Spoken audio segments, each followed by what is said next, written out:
The patch for Saints Row the Third on Switch is here and brings with it a host of improvements and a new FPS-y video. As a recap, here's what we found when we last looked at this port.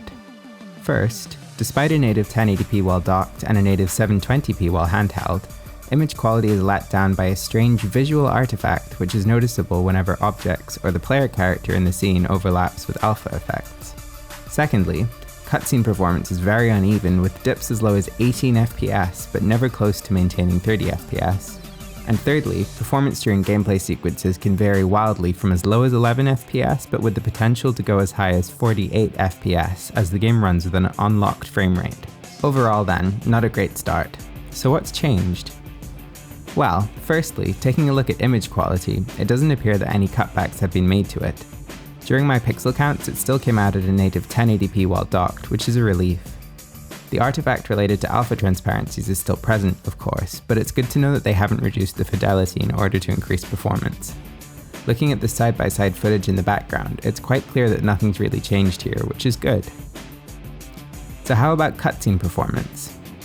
In this cutscene, which takes place shortly before an action set piece, the lowest recorded frame rate was 19 FPS. As you can see here, that same scene now plays back at around 25 FPS, which is a big improvement.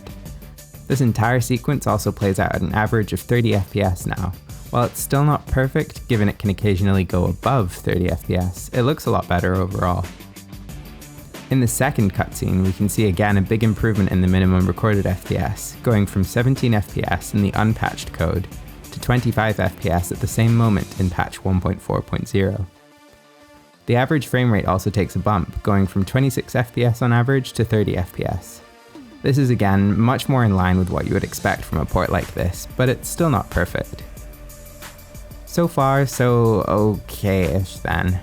But what about gameplay performance? The two sequences we previously identified as problem areas were the opening shootout with the player character hanging off the side of a vault, and the skydiving sequence shortly after breaking out of the plane. Starting with the vault sequence, it's immediately clear that there's been a huge improvement. In the original code, the frame rate could go as low as 12 FPS, which I would personally consider unplayable. Thankfully, in patch 1.4.0, this sequence bottoms out at around 22 FPS. Again, nowhere near a perfectly frame-paced 30 FPS, but a significant improvement over the launch week code.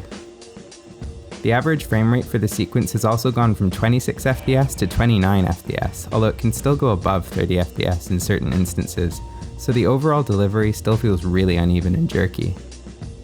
What about the skydiving sequence? Unfortunately, this hasn't seen as much of an improvement.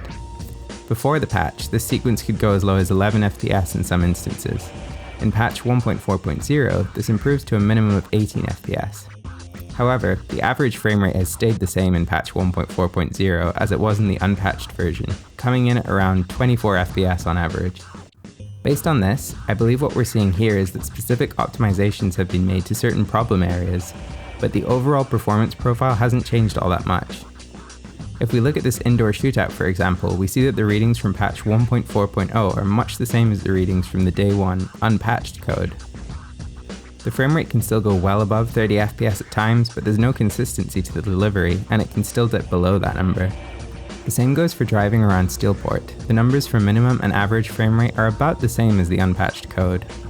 Overall then, it seems like this patch is something of an improvement to performance, but it's still not exactly impressive.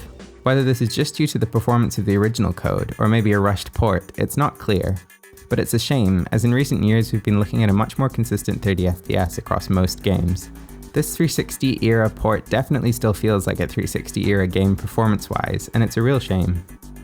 Thanks for watching, and if you enjoyed this video, please like, subscribe, and leave a comment. We read every single one of them. Till next time.